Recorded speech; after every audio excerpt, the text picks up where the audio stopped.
Well, hey there, you ZenTri rock stars and wizards. This is a really special episode, one of the peak best episodes that I put out in a year. I go out like a total nut job freak show and go do a self-supported Ultraman.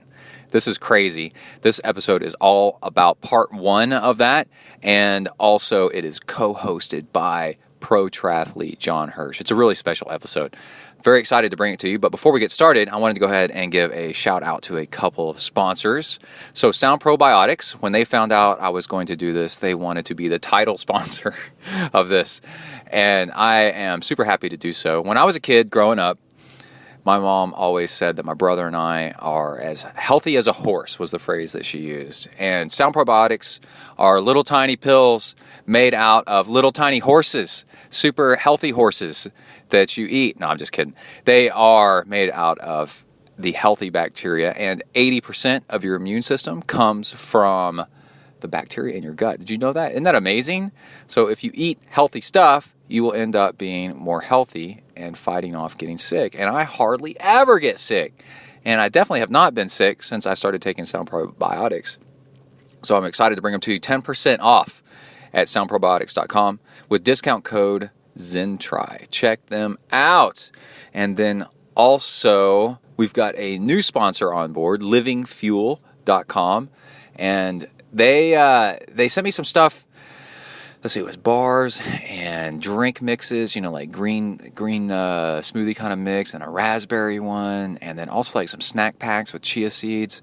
And my family and I, not just me, not just the triathlete nut job, but the entire family blew through that stuff so fast. It was crazy.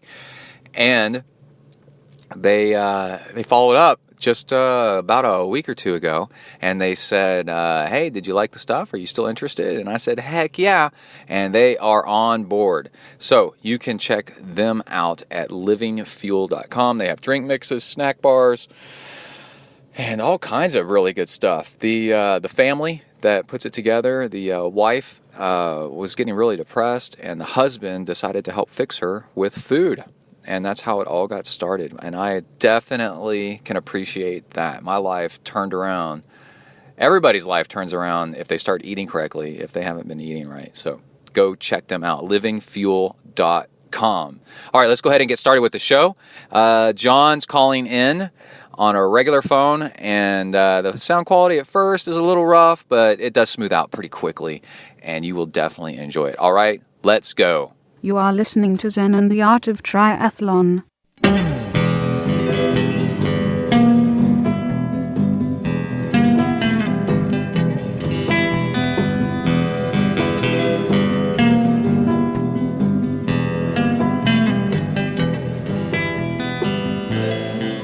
Hey there, all you tri freaks and geeks. This is... What is up?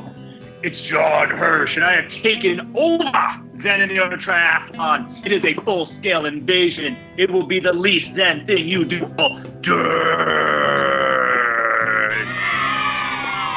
All kidding aside, I am here to take over Zen and the Art of Triathlon for one day only to bring you, interestingly, more Zen and the Art of Triathlon than you could ever possibly imagine with my special guest, Brett the Man Blankner. What's up? What is up? What's up, dude? What's up, Spartan Beastmaster? Welcome to my podcast.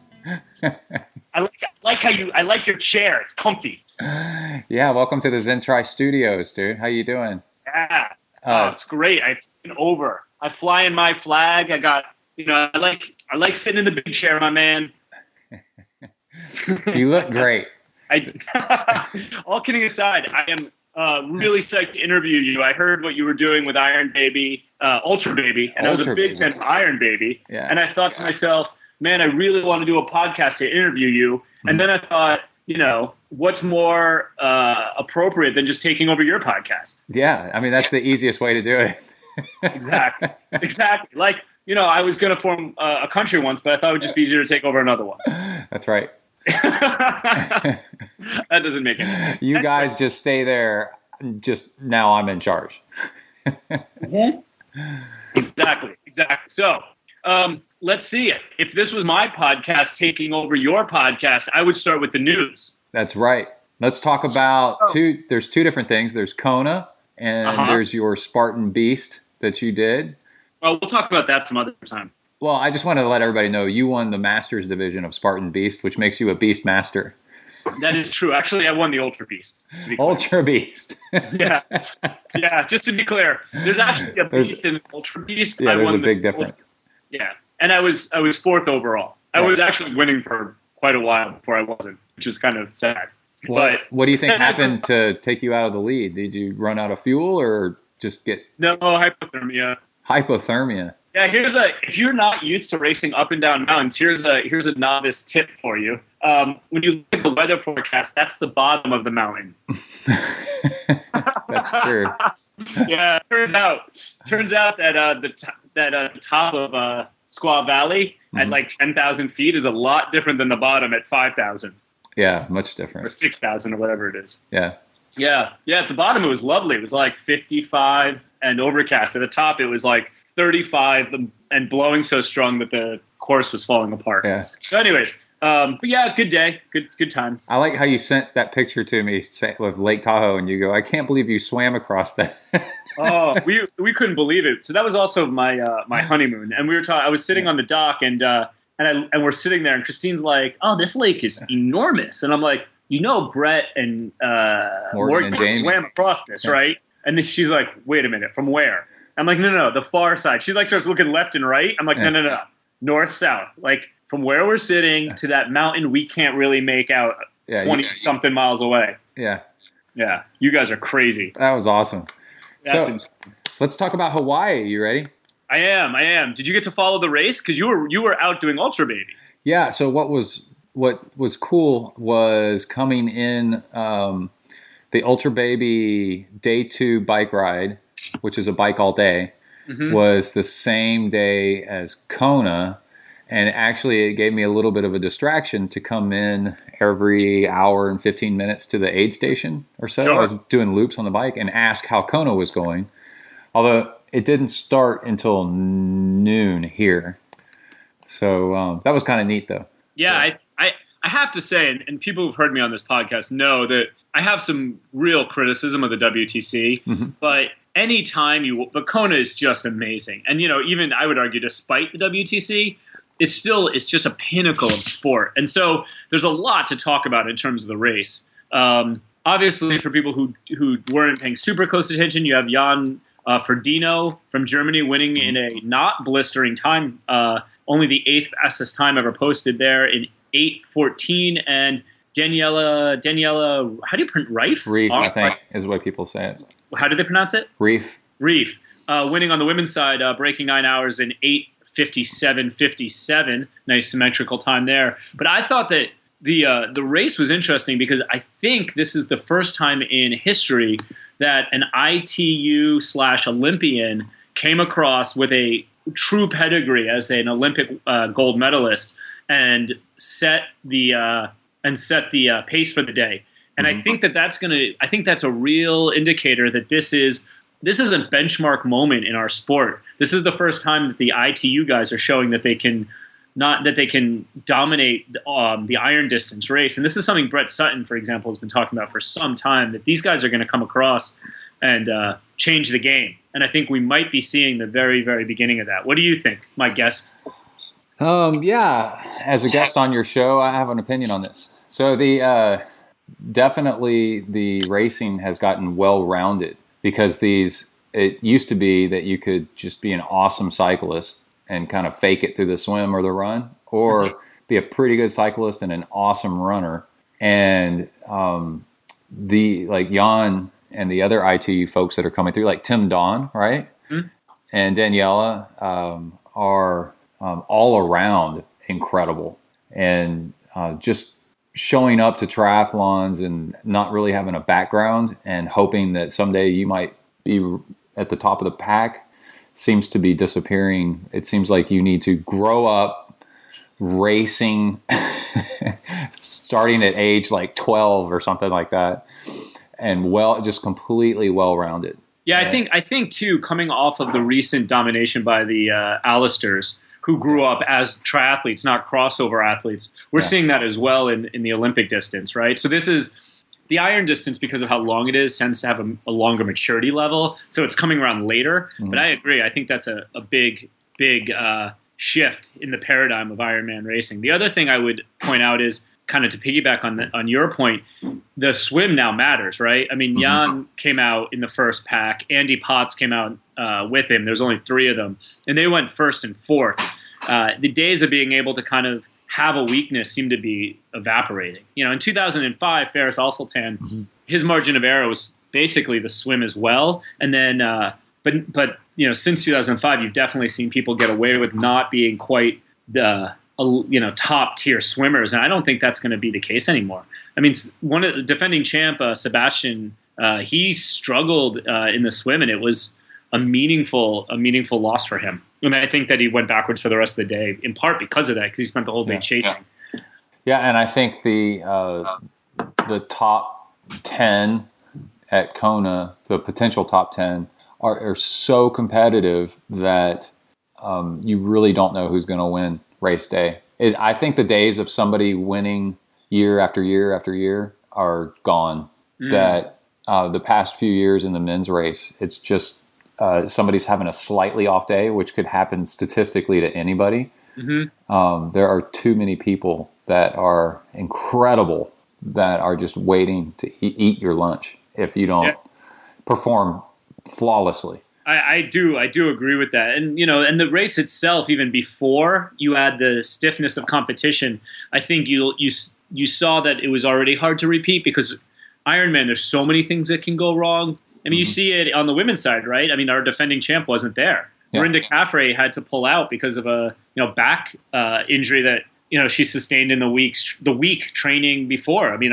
a meaningless throwaway workout that was just meant to get her loose actually ended up ruining her chances to defend. Yeah. So and with the competition being the way it is, I tend to agree. I think that the sport has become a real crapshoot. The other thing I would add is that these guys are all taking chances. None of these people are able to race their, kind of B plan or their B plus kind of plan. They're all racing their A race plan, which is to say there is no margin for error. The chances of, and so they're all pushing limits. They're all taking risks. And you see a lot, what's fascinating is, don't look at the names in the top 10. Look at the names that aren't in the top 10.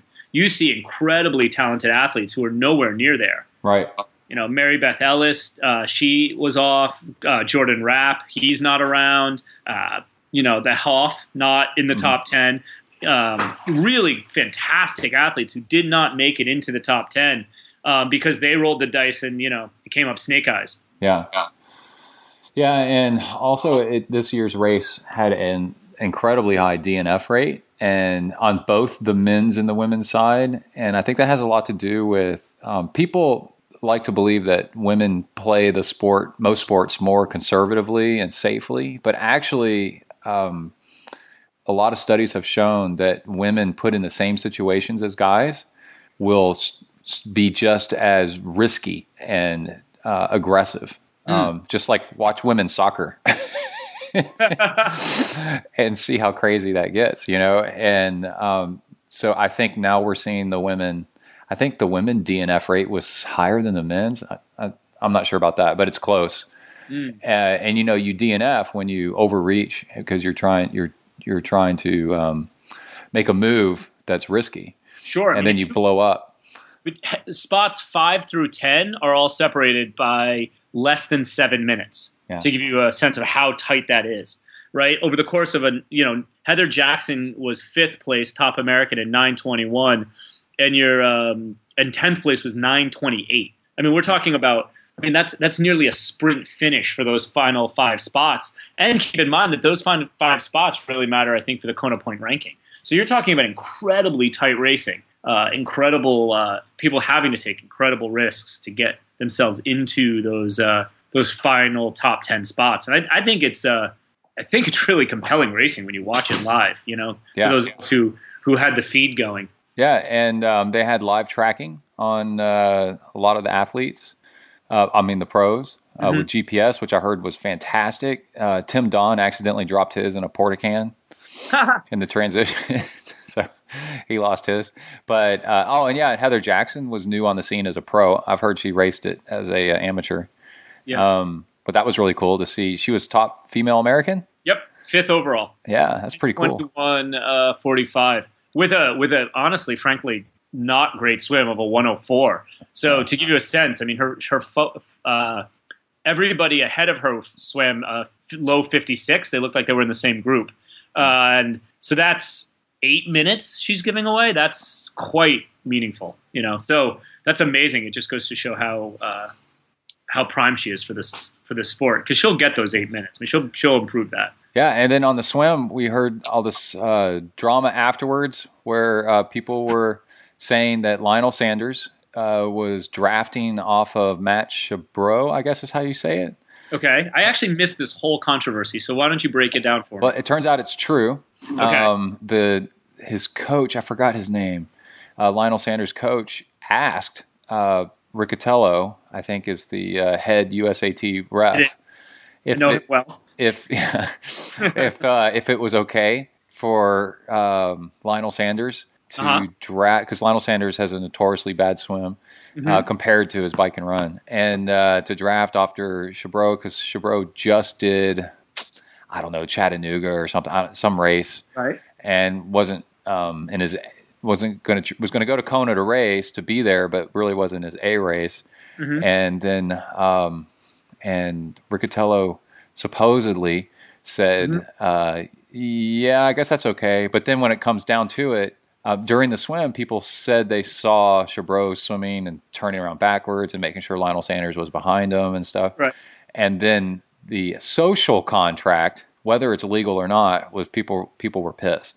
Like, you're drafting. It's okay to draft and to swim, but it's not okay for a pro to completely sacrifice his race and be like a domestique for another pro, because that's a really unfair advantage towards other pros. And there's this huge discussion on Slow Twitch on whether it's right or not, that whether it's illegal or not, or I don't know if it's illegal, breaking the rules or not, or whether it's right or not. And man, it's complicated. And then and especially because supposedly a ref said it was okay before the race, and then Lionel Sanders came out and said that that's what they did, and he regrets it now because it seems, looking back on it, it seems kind of scummy or whatever to do that. And then also he thinks it didn't even make him faster anyway. Said it made him slower. Because he swam a 101, then he said in training he's been able to swim faster than that, and so he would just wish the whole thing was just never done it. Yeah. Well, I mean, I think that Riccatello's right. It's legal. I don't think anybody went to Jimmy and said, by the way, is this ethical? Yeah. That is a whole nother issue, right? I mean, there are a lot of things that are legal. There are very few, that are not necessarily ethical. But in the language of the rules, it says one racer cannot subordinate his race goals to help another racer. So it is not legal, but also at the same time, well, what's your race goals? Well, here's the other thing too, right? Actually, I'm just, as a lawyer, right? If I read that, I would say that the guy who was acting as the domestique then broke the rules and Sanders didn't. Right, exactly. Which is kind of a stupid way to make the rule, because if the guy's already sacrificing his race, he's already sacrificed his race and subsequently probably cares very little. Yeah. That's it. I mean, this has been an ongoing issue in ITU. Not issue, actually, almost like discussion, whether or not, team tactics are appropriate and whether or not they're, and how to best implement them. Right. I remember Simon Whitfield had a domestique in one of his Olympic bids. A person who swam with him and then helped him bridge the gap back up to the, whose goal was to help him bridge the gap back up to the bike group so that he could then unleash his, strength, which was the run. Right. But in ITU there was a sense that maybe that's actually legit, right? Yeah, because they're already drafting on the bike anyway. Yeah, and it's more of a quasi-team sport. Whereas I think there's a real sense that Ironman, it's truly meant to be individual, right, in every sense. So I can see why people are bent. That's right. Huh. So a little bit of controversy at Ironman, interesting. Although interestingly, Sanders didn't crack the top 10. That's crazy too, isn't it? Yeah. So all of that, and it like turns out it doesn't probably matter that much. Right. Or I don't know. It certainly didn't affect the payout or the Kona point series starting for 2017. That's right. Yeah. All right. So, was there a second news item that you thought was significant? No, that's pretty much it. I think anytime Kona happens, it's got to be the single number one news item to discuss sport. I mean, it really is the big kahuna. Let me ask you a question since you're my guest. Yeah. Oh, yeah. This feels great being your guest too. I'm actually in a guest bedroom. Nice. So I'm very comfortable. What? I said that's usually my room. I know. We've upgraded our facility, so when you come visit again, I'm not going to be sleeping next to your sweaty, gross shirts that you don't wash because you can wear them one more time. I could always wear them one more time. What's that? I could always wear them one more time. Just hang them on the arm of the treadmill. It's fine. Yes. Yeah. No, we've moved the treadmill to another room. That's good for everybody. Yeah. Let me ask you a question. What do you think is more prestigious, an Olympic gold or a Kona world title? Because now Jan has both. I think they're equal. Interesting. Huh. I think they're equally as difficult. I think making it to the Olympics is insanely difficult. Right. But I also think the amount, like you were saying, the amount of things that can go wrong while you're trying to do an Ironman is there's so many things that winning the world championships in that means you are literally the luckiest person on earth. Yeah. And it only happens once every 4 years. Yes. Yeah. I think, I think they're equal. I thought about that a while back. I tried to think which one's better. And I thought, man, I think they're equally difficult. Interesting. All right. I think that's fair. I think your non-answer and ducking my question will suit you well for when you go on Hardball and the O'Reilly Factor right after this. Well, in reality, what you say, the real question is how do you introduce Jan Frodeno? And you say, this is the gold medal Olympian and Ironman world champion. Yeah, no, it's true. That's it. Huh. All right, so let's talk about something you are up to this weekend, which is the reason why I took over your show. Weekend and a half. Right, a 3-day weekend. Yeah. And a 3-day weekend in which you didn't even take Monday off for the holiday known as Columbus Day. I did. I had the day off from work. But you still took Friday off to start Ironman. Yes. Okay, so Ultra let's just baby. be clear. You took 4 days off. Okay. Okay. We got, all right. Yes, Mr. Lawyer, sir. Let's explain to the people who aren't familiar with Ultraman, okay, the original event. Let's give them a quick history lesson. What is Ultraman? What are the distances? And do you know its origins? I know it's a circumnavigation around the Big Island of Hawaii. Yes. And let's pull up their Wikipedia page real quick. Maybe it'll tell us what year it started. It's been around for quite a while. Well, before that, while I do that, why don't you tell them the distance? Because everybody loves dead air. Yeah. The distances is day one is a 6.2 mile swim or 10K. Yep. And it's then after that you do a 90-mile bike ride. And then you go to sleep. You do. That's one of the weird things about the race, right? Is that it's a stage race. Over 3 days. That's one of the critical elements to it. And tell us about day two. So then day two is a 170 or 172, I'll have to look, bike ride, 172-mile bike ride only, just a bike ride. And day three? And then day three is a double marathon. Ooh, that is outstanding. That is just amazing. By the way, 2.4 miles. Ultraman started in the 80s, 1983. Mm-hmm. It's in 1984. Its winner was Scott Molina, the famous Scott Molina, who at age 24 finished up. It took him 24 hours and 49 minutes. Amazing, right? That this race would be so old and have such a storied history. You also see some of my heroes. Peter Cotland won it in '97. He's actually still racing as a pro. And in his 40s. Gordo Byrne won it in 2002. also A lot of times. No, he only won it once. He only won it once. Okay. Yeah, he got stung by a stingray trying to defend, or a manta ray or something, trying to defend his title. Felipe Biscaye was third overall and won the women's in 2013. Yeah. Also, it was dominated by all Americans in its early years. It wasn't until later that it wasn't until 93 that it saw its first German male winner, and there was only one non-American winner before that. And then it's been actually Americans have really struggled since then getting back into it, and it seems to have a wide appeal worldwide. So the event. So tell me what captured your imagination about this event. It's hard to say. It's a mix of, like when somebody mentions something to you a few times that it finally takes hold of you. Like the first time they're like, you should really wear black socks. And you're like, yeah, that's great. And then another person says, hey man, black socks are cool. And then a third person goes, man, black socks are where it's at. I wear black socks. And then you go, man, maybe I should wear black socks.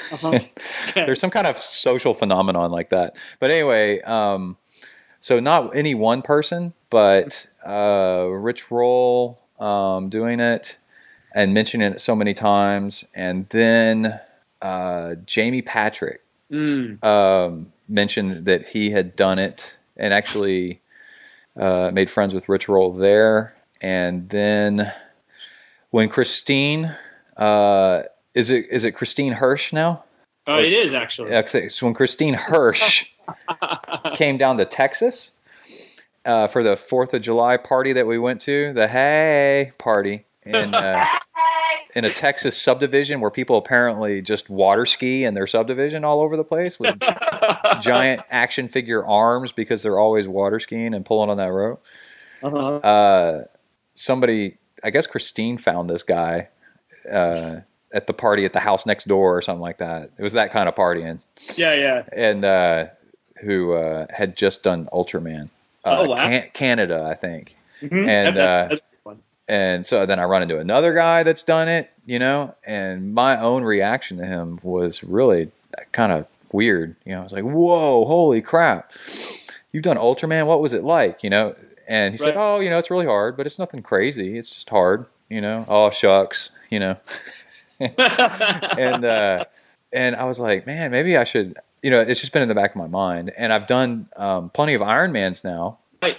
And I'm like, man, in the circles that we run in, Ironman athletes, people that have done an Ironman are actually really common. Yeah. So I wanted to try something different. Mm-hmm. And then once... maybe a couple of years ago when I really started thinking about it, I was like, how would I pull this off? And then after last year's UltraBaby that I did, I was like, you know what? I think I want to try to do an Ultraman instead of the next one. And then once I started thinking about it and planning it out, it seemed doable. And I wanted to ask you next. Yeah. Let me jump in and ask you. Tell me about physically and if so, and mentally, what preparation went in. When did you start the preparation as an athlete and as your own race organizer for this event? Okay, so physically, I thought that I might be able to pull it off because when I do Ironmans, I'm not very sore the next day anymore. I used to be very, very sore, right? Okay. Or running an ultra marathon, I'm not that sore the next day, and that's just from doing them for so many years. And I thought, well, that's handy because if you're doing a stage race, you don't want to be you don't want to be so sore the next day, right? And I thought, maybe this is a sign that I'd be able to do it. And then, let's see. Before I went too far, I asked off from work, right? Because I didn't want to plan too much stuff and then not be able to do it, period. And I did some bouncing around of ideas of like actually going to Hawaii and doing it. Okay. Or wherever actually I was thinking the Florida one. And then I thought you could train and then buy these airline tickets and then go, and then something could happen that ruins your race, and you've spent a ton of money, and it's huge entry fee and all this stuff. And I thought, this is so difficult and so big, I'd rather try it on my own first to see if I could even do it before I sink a ton of money into doing one where you got to pay to be in it to race against other people at the same time.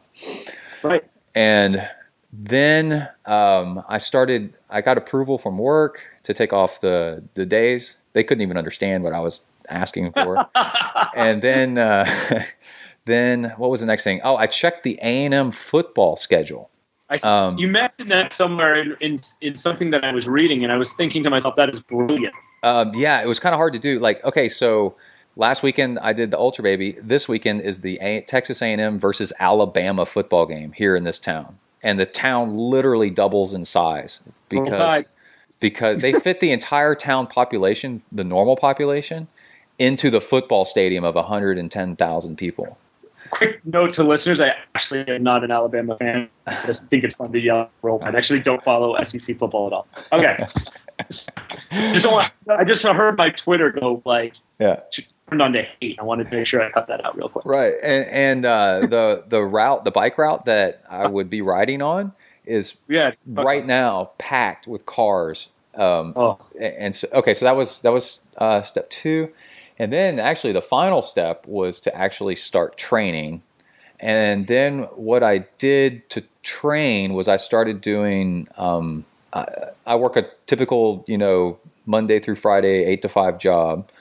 And then, so what I did was on the weekends, I started doing back-to-back big days. Right. And then evaluating what I would feel like on the next day. Like, could I run? Like, go run early Monday morning. Give us an example of one of those workouts. I think people love to hear exact workouts. Like, give me like a typical late peaking for this event, one of your bigger weekends. What would that look like? Okay, so this would be a really good test to see if you could probably do a Ultraman, if you'd like it. Yep.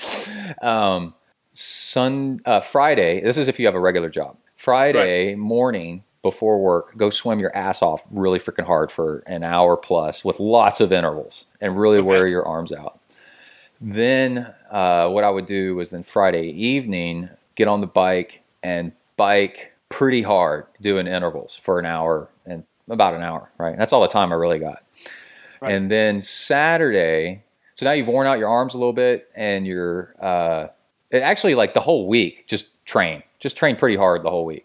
And then so you start the weekend tired. Yeah, you start the weekend a little bit tired. And then Saturday, I got up to doing 90 miles on the bike. Okay.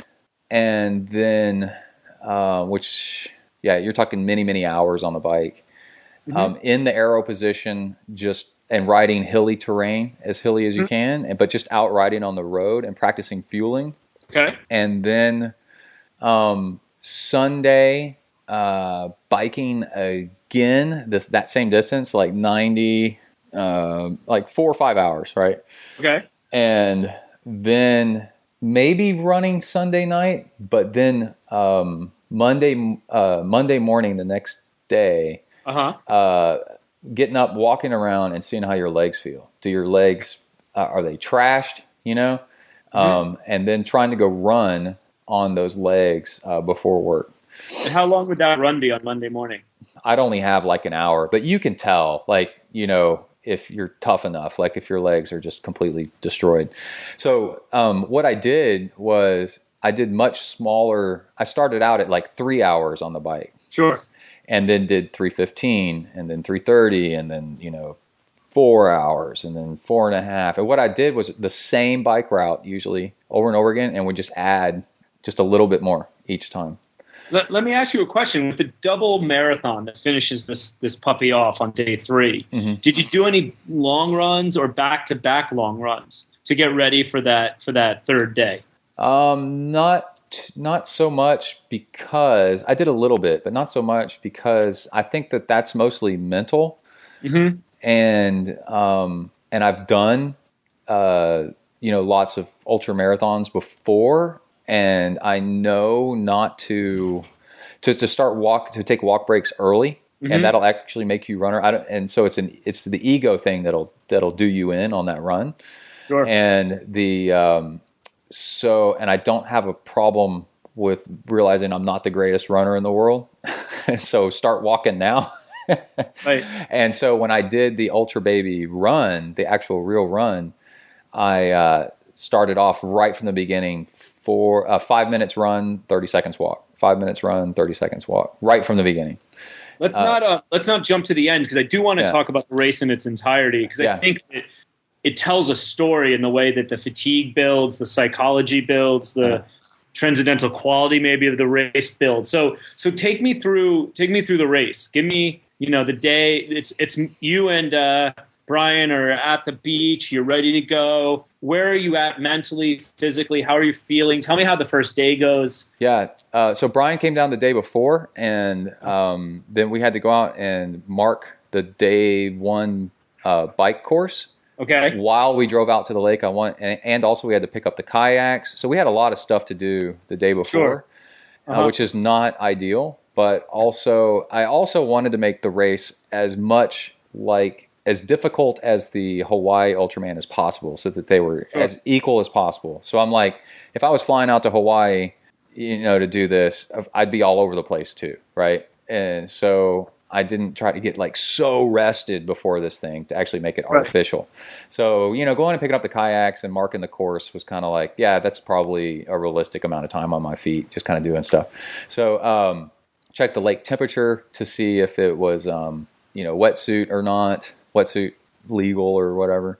And then, okay, so the day of, we woke up at 4:15, drove out to the lake with Emily and Kai and Brian, and so Kai wanted to see the start of it. Then he had to go to school, so Emily took him back to the school, and then we started off, and the lake is a freshwater power plant lake. It's a lake that cools a power plant. And it's super safe. So, and that's a good thing, because we only had one kayak support. Right. And it was just really, really pleasant, except the visibility is about 8 inches, maybe 6 inches or something. It's really terrible and silty, and it's kind of a scary lake. And, but there was no fog, and we could see, and Brian was in the kayak, and then, we started, I think, right at 7:15, the other thing I'd done was I'd planned out, when is sunrise officially, all this planning going into this thing. Because I was a racer and the race director, because other people were coming to do parts of it. Sure. And and that's why I don't need to mark a race course, but I know where I'm going, but this is for other people, right? And also, Brian asked me the day before, what was my plan? And I said, honestly, this is so big and so scary to me. I have no plan except just to go easy. And then whatever happens, happens. Because it really humbled me. I have no idea what I'm getting into. Let me ask you, because I've known you a while, and we've talked before races, we've talked after races. You've raced with a lot of expectations. Some you've met, some you haven't met, like all of us. But let me ask you, was that freeing or liberating in any way? Yeah, what was freeing was there's a 12-hour time limit every day at the Hawaii Ultraman. And I had calculated that my easy pace would have me in 9 hours, 10 hours. So I had buffer time if I just go easy. And so what I did was I trained really hard so that I could go easy, and I would be able to digest fuel and water and just pace myself, right? And so that's the best you can do, and that was relaxing to know that if I go easy, I should be able to finish. And also I needed to go easy the first 2 days, because the third day was going to be, for me, really difficult, because running's not my forte. And I might need the whole day to finish the run, which I did. And does that answer your question? Yeah, I think so. Yeah. It was crazy when Brian asked me my plan. My response was, I started to have a response, and then I go, you know what, man, I just don't fucking know. I got no idea, dude.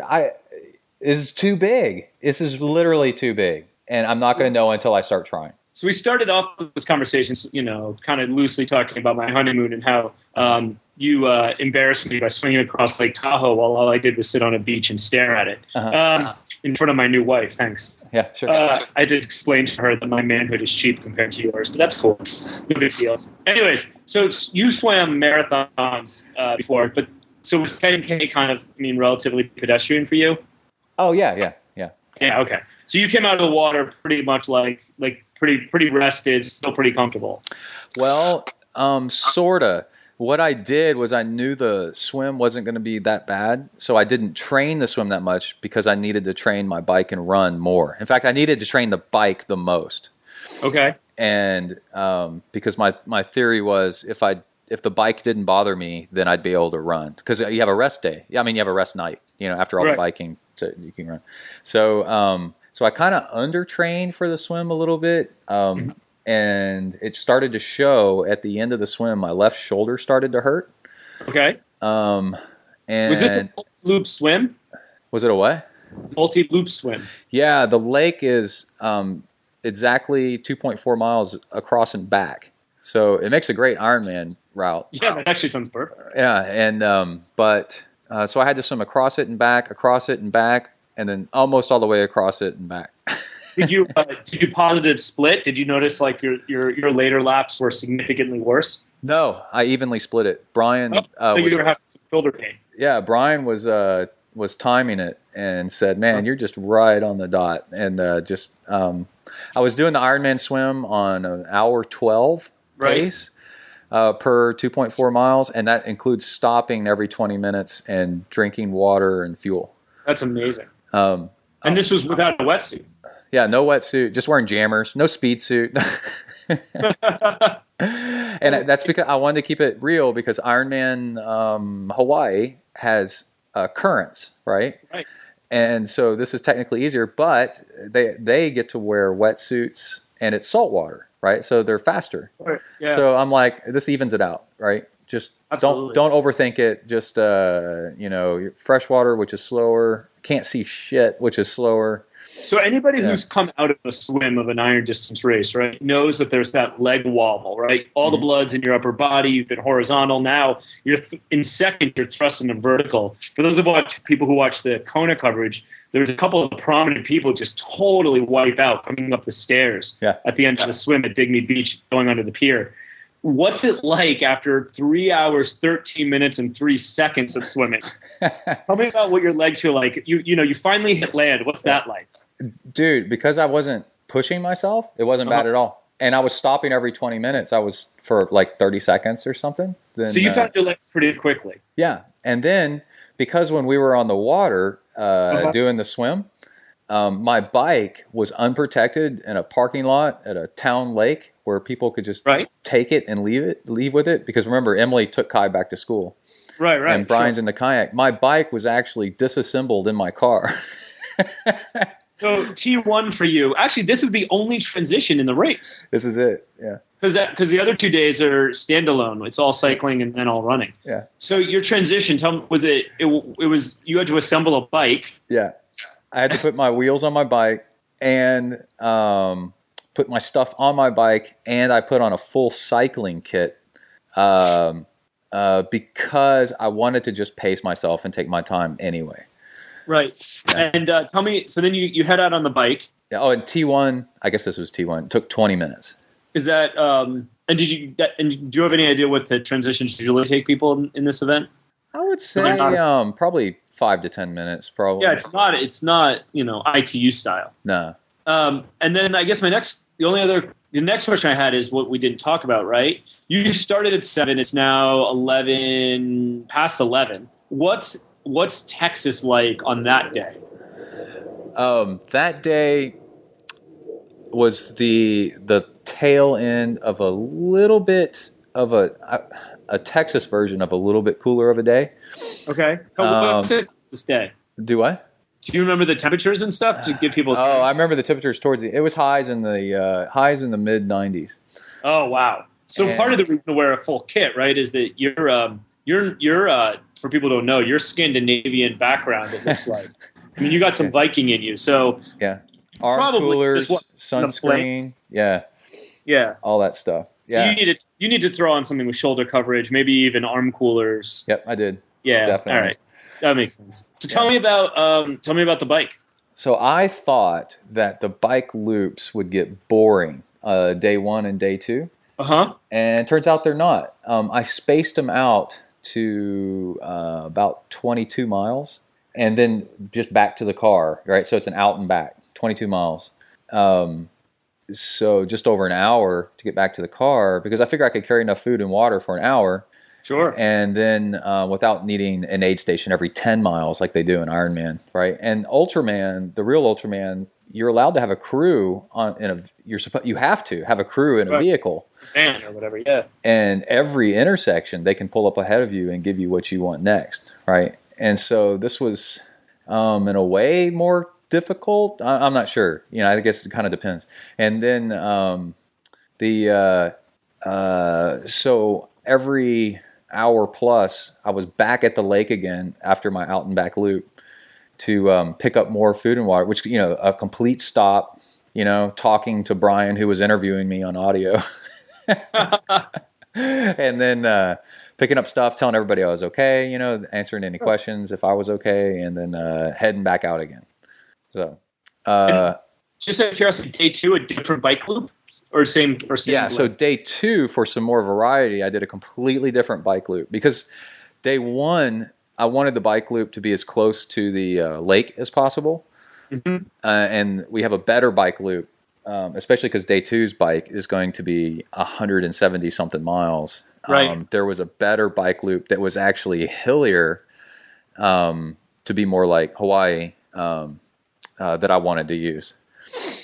So tell me, before we get into day 2, right? Mm-hmm. Day 1 is relatively probably the easest. It has a high, a lot of swimming, and then it's a 100 and 90 mile. Yeah, 90 mile bike ride. Yeah. Yeah, bike ride, and then you're just like you're done. You're still feeling pretty good. What did you do at the end of day 1 before day 2 to kind of like put yourself back together?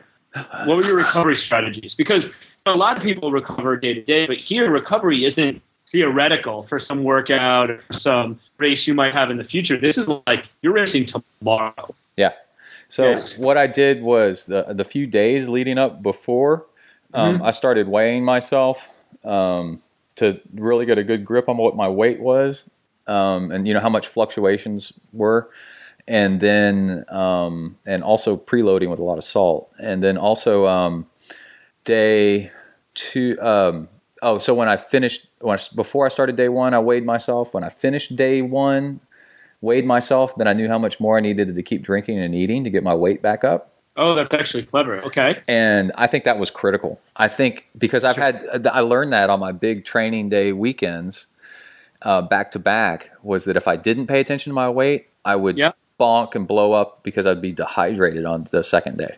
Interesting. And if I did pay attention to my weight and tried to get it back to where it was before I started again, then and it takes overnight, for you to absorb all that. So then I'd actually have a great day the next day.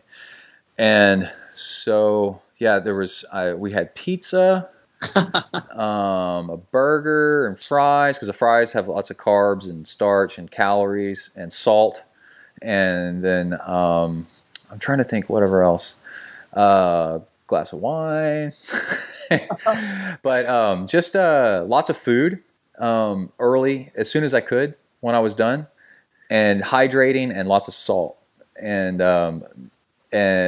that seemed to make the next day just start off fantastic. And what'd you have for breakfast?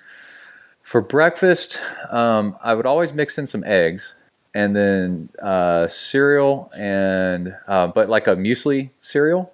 Okay. And then regular fat milk, and I'm trying to think whatever date bars and biscuits. Nothing too greasy, but stuff that was pretty high calorie on day 1 and day 2 because I'm not running those days, so I'm not that worried about the GI. The GI issue on those 2 days. So I could just load up because I'm just going to end up sitting on the bike. Well, you're going to be sitting on it for a while, right? Day two, Yeah. 176 miles. You actually didn't really back off in terms of miles per hour. You averaged almost 20 miles an hour. Yeah. And you did over 4,000 feet of climbing, but it looks like you burned 5,000 calories.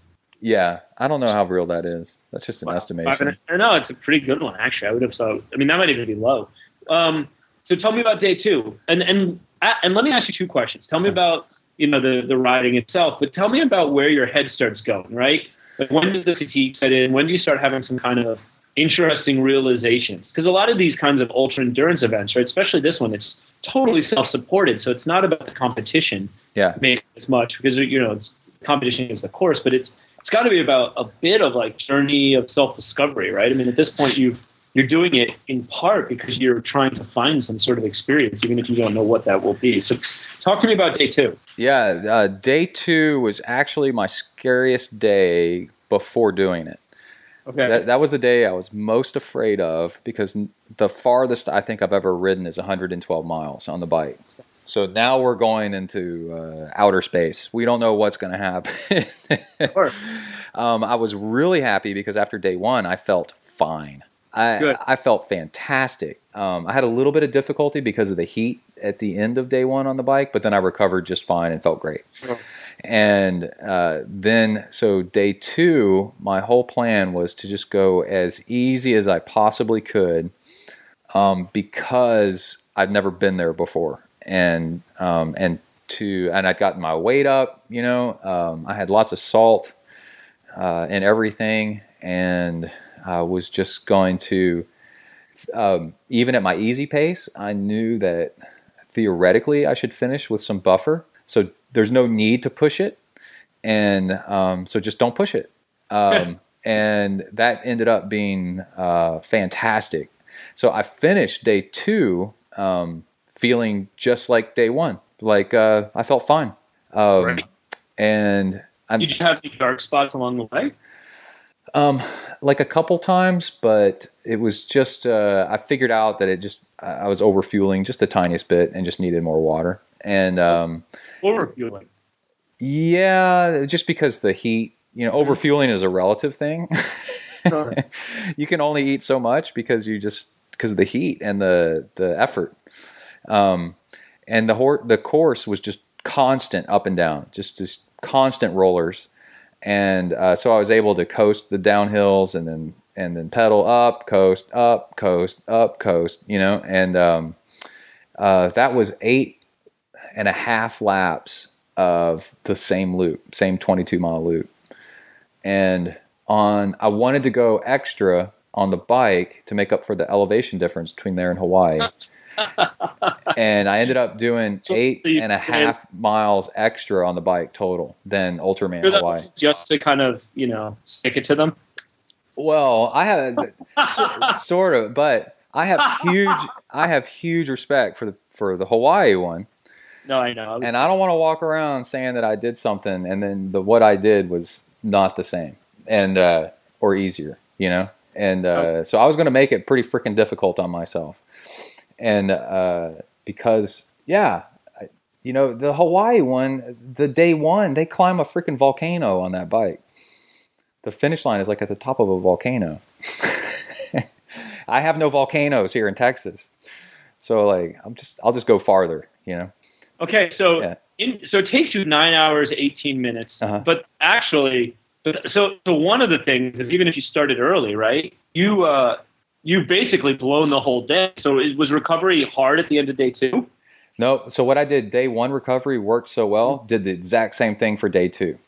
Oh, okay. Pizza, a burger, and fries, and salty chips, and salt water, a glass of wine. And we had to go out and mark the course on foot for day three on the run. Wow. Yeah. How did you sleep between at the end of day one, and how did you sleep at the end of day two? I slept great. Yeah, slept great. How much caffeine did you take in? I did. Meaningful amount or no? Yeah, each day I did 4 tablespoons of green matcha powder. Okay. Which it's not that much caffeine actually, I love caffeine, but it also kind of drives my body like kind of crazy. Like it loves it so much. I take it would only be described as a Herculean amount of caffeine. Yeah. A real brave amount of caffeine. And after meaning, and I abuse it use it in increased amounts when I race. And it makes sleeping the night of races really hard. Like I have trouble sleeping after an iron distance race or an ultra beast or sometimes even really big training days. And I think it's because of, for me, the elevation of caffeine intake. So you didn't have that problem. Yeah. So what I did was I tempered my caffeine intake a little bit so that I'd be able to sleep for the next day. Okay. That's actually really smart. I mean, was that intentional or did it just work out that way? It was intentional. Yeah. Okay. It's clever. What time did you get to bed both nights? 9:30, I think. Nice. Okay. What time did you get up? 4:30. Nice. Okay. So it's 4:30 in the morning, day 3, right? Mm-hmm. Right. And you start fist fueling, assuming? To start what? What'd you say? You start eating. Start having breakfast. Like you kind of start. Yeah. I got up. I can't remember exactly what I had for breakfast that morning, but it was. You hungry? Yeah, I was hungry, but not terribly hungry. Okay. You didn't wake up like in the middle of the night to like throw down like 1,000 calories of cereal or anything like that. Oh yeah, I did. Each night, I would hammer down store-bought chocolate chip cookies. That was like in the middle of the night. Yes. Yeah, that's when we go to Spain, because people are training so much, but like that sometimes happens to me. I just wake up at like 2 a.m. and I'm like ravenous. Yeah. And I would keep by my bed on my bedstand each night a full bottle of water with salt in it as well, so salty water to rehydrate. And did you hammer that through the night too? Yeah, it was pretty much gone. Would you wake up like thirsty in the middle of the night? Just a few hours into the first night, I did, and I go, I need to cure this problem. This is a bottle. I'm going to go make a bottle of water, of salt water, and then keep it next to the bed. Okay, so it's 4:30, day 3. At this point, where's your head at? Okay, I got up and I kind of walked around. Yes, I should say too. Like, how's the body feeling? Yeah, and my legs felt pretty good, and I was like, okay, they feel pretty good. I think we got something here. And then I was in a good mood and I felt okay. I'm really happy because the previous 2 days, I'd done like 9 hours, 9.5 hours, something like that, and I'm like, I'm doing this. I think this is going to happen. And but I wanted to. Oh, and then plus with just running, there's so much less to go wrong now. On the bike, I had almost an entire spare bike in parts, like in the car. So you out of them? In case something broke. Right. But did you have many mechanicals? I had no mechanicals, no flat tires. Oh, that's nice. That's crazy, isn't it? And then good luck. It's just good luck. And then so on the way to the bike, driving to the bike start on day 2, Brian and I noticed that that there was people running and you could see at 7 a.m. Yeah. And the plan for day 3 was to start at 7:30 a.m. But the forecast was for mid to high 90s and winds out of the south, which are really humid, right, and no cloud cover. And we decided on day 2 that we're going to probably start day 3 at 7 a.m. to try to stay out of that heat if possible. Oh.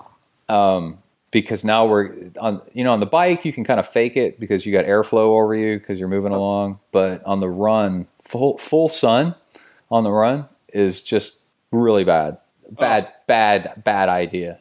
And so I started off running at 7 a.m. on the dot with Emily and Kai chasing me down the street trying to catch up.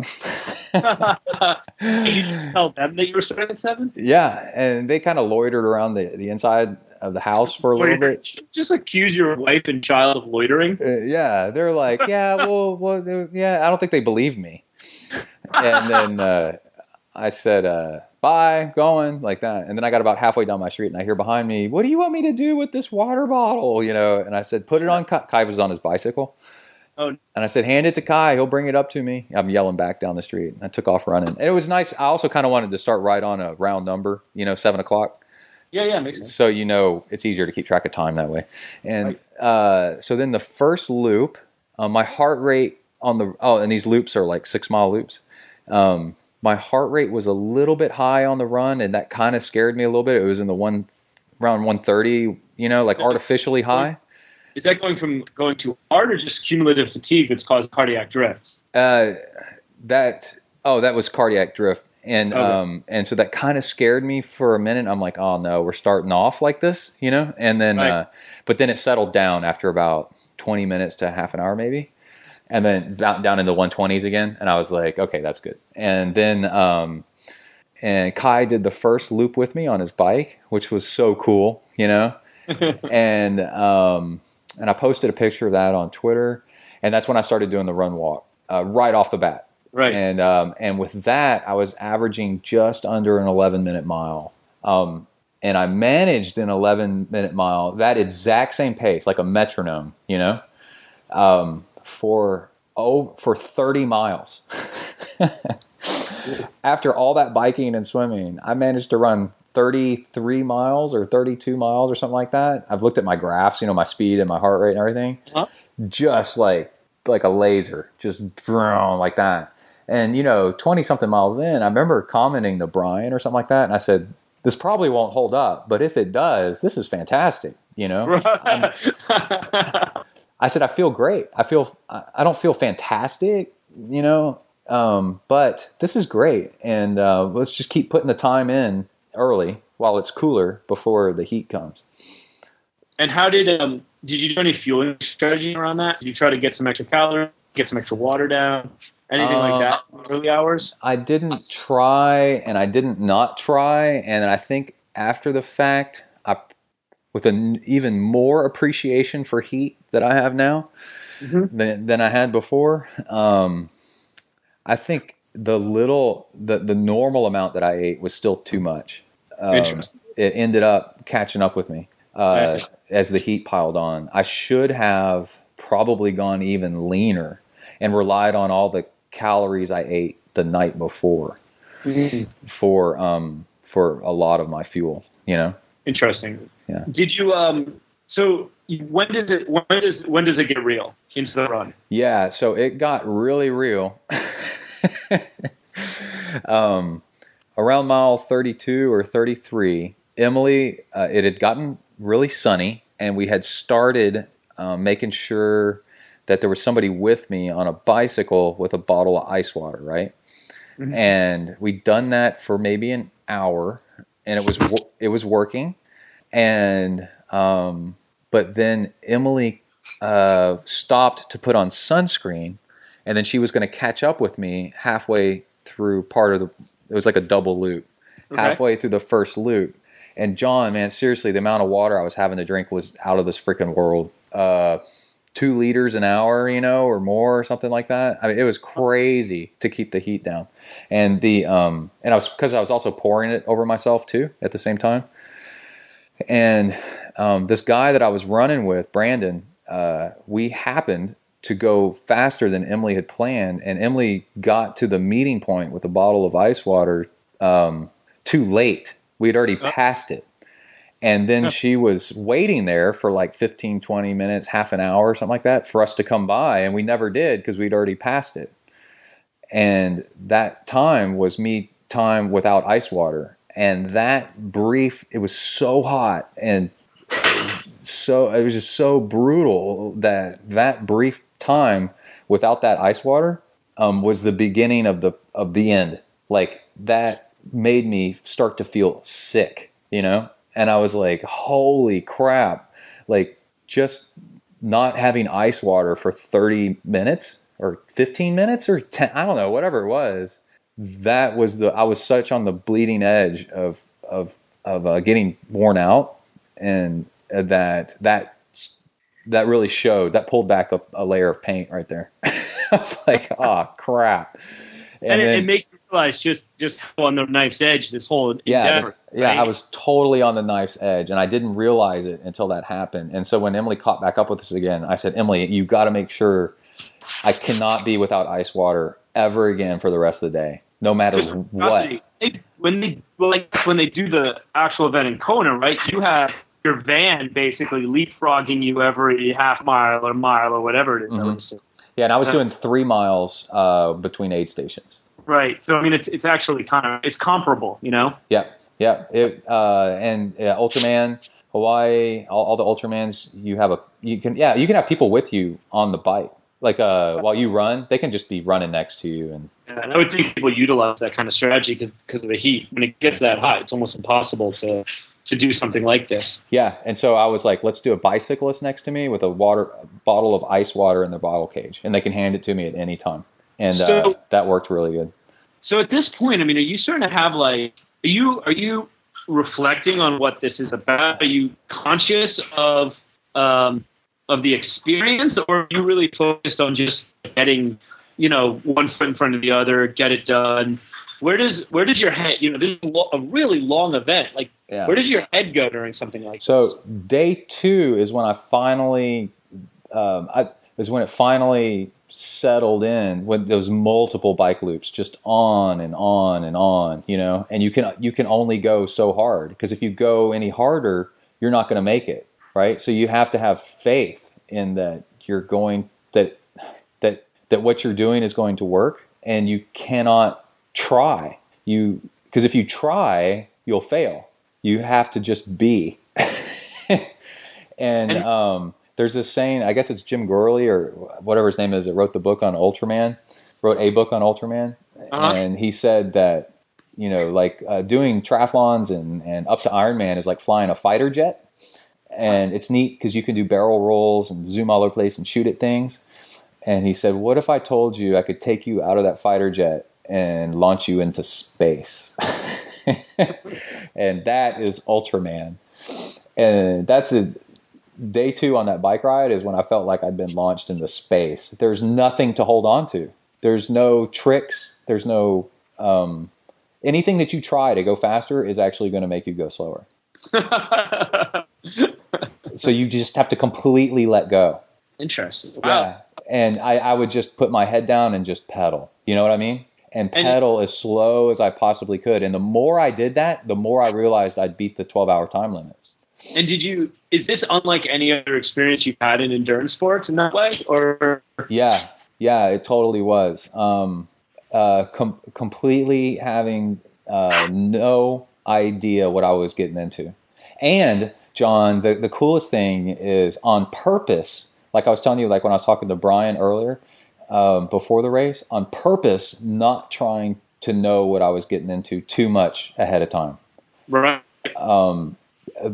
And letting the experience happen to me without any preconceived notion of what it was going to be like, so that I wouldn't be judging, is it like what I thought it was going to be like? So then I was able to just let it be, and it was amazing. I thought I'd be bored out of my mind, doing that long bike ride, for example, but I wasn't. I was completely entranced the entire time. Like every second of it was just amazing, absolutely amazing.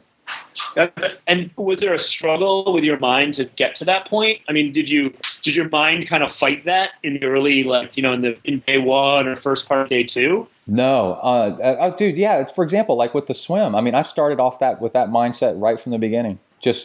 I'm just going to go easy and let it happen to me, and instead of me happening to it. So you're now halfway through or 3/4 of the way through day 3. Yeah. And at some point, do you realize that this entire experiment, that you just described in terms of mental preparation and mental execution of this type of game plan or execution of this mental game plan is working? Yeah, it's working. Tell me about the last, half or third of the run. Okay, so that's when it got scary and we thought it might not work. And what happens then? Because if you don't finish, it doesn't matter what your cumulative time is. If you don't finish each day in under 12 hours, then you're out. Are you running out of time? So when day 3, the run, I started having to walk-run instead of run-walk. Okay. And then I started feeling sick to my stomach. And then after a while, I had trouble walking because of the heat. Oof. You know what I mean? Like my college-wise, when that starts happening. Instead, that is really, really rare for me to be like, okay, I'm having trouble keeping up kind of a medium brisk pace walk. Right. Like I can't even do that. You've done 50 milers, you've done 100-mile running races, right? Yeah. Yeah. So I mean, that didn't even happen then. I bonked on mile 92 of a 100-mile trail run one time, and I had a lot of trouble walking that 8 miles. Okay, so would you say this is kind of similar, or is this different? Yeah, this is where all of a sudden you start having trouble walking, and I had to DNF out of a 100-mile or two, mile 55. Right. And I did about 10 miles of just a zombie walk, right, and throwing up and stuff. And when you realize you're having trouble walking, then there's nothing after that. There's no nothing, down from that. Because sitting is 0 miles per hour. Right. Is the way I put it. And I was worried that if I passed out, as it got really close to the end, I was starting to become worried. I was having trouble walking very slowly in a straight line. I started kind of weaving a little bit with about 2 miles to go. Oh, so you're close to the finish now. Finally, right? Oh, as I started having trouble walking with a few hours left, couple hours left, we started doing calculations, right? At this pace, because my watch was doing, I had my watch doing minute mile pace, for the current lap, and a lap is just a mile, right? And then on my watch, would I still make it, right? So we had several people with calculators out on their phones trying to figure out, am I safe or am I not, right? And at one point we realized that I would have to run a little bit more than I was walking currently. Oh, wow. To make it under the time limit. And I was like, crap, because this sucks. This is really going to hurt. And a big thing was no cramps. I had no cramps the entire time. And I was really scared of getting cramps because that'll shut you down really quick. So we can talk about that in another podcast, my method for no cramps. But I started feeling, I was sick to my stomach and I realized that even with a slow walk with just like a couple miles left, right, that I was still going to come in at 11:30 or something like that, or 11:40. Now you're against it. I mean, you're one cramp away. You're one vomitous session away. You're one tripping over, a pothole away from being, from blowing it. Yeah, and I'd gotten real quiet. Up until then, I was chatty. But now I'm having trouble seeing straight. Literally, I cannot see straight. And I'm kind of wandering a little bit. And then... what time was sunset? Like 7. Okay, so it's... I mean, because 7:30. People don't realize Texas doesn't have like a real peak heat, and then it cools off. I mean, it's hot, and then it's pretty much stays hot and even overnight. More humid. The day goes on. Okay. So it's not like you got a really great break. It's like Vietnam. Because, it's 6 o'clock and the sun's, starting to set. Okay. And we had even though I forecasted, I planned the event for, early, middle October. Right. Which would be a little bit cooler. Guess what we had? We had a late season heat wave. Surprise, surprise. So... it was unusually hot for Texas, which really sucked. Now it's still upper 80s, probably humid, middle, maybe even 90s, and you're a mile to go, and you're literally. I mean, at this point, is there a? Now at this point, with just a mile to go, I'm actually now worried about passing out because I'm starting to fade. My vision's starting to kind of get tunnel vision and stuff. And I'm worried about passing out. My legs felt fine, right? It was something else. It was the heat. It was like this oppressive blanket of heat that was doing me in. And I was able to keep moving my legs, but I worried that if I passed out, I would fall over. And I may wake up, but what if I hurt myself falling down or something like that, right? And then it actually crossed my mind a few times. What do I do if I actually have to crawl to the freaking finish line? right? Because this asphalt is rough, and I'm like, it would really tear me up. And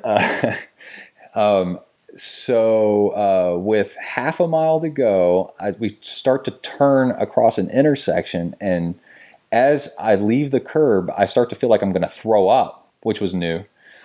And then 10 feet later, right in the middle of the intersection, I grab Emily by her shoulder and I go, I'm going to puke like that. And then I throw up in the middle of the intersection. And this other guy, EB Ash is his name, he blocked traffic while I threw up in the middle of the street, and I projectile vomited water all over the place. So my fuel earlier in the day and the heat was keeping the water from getting to my body.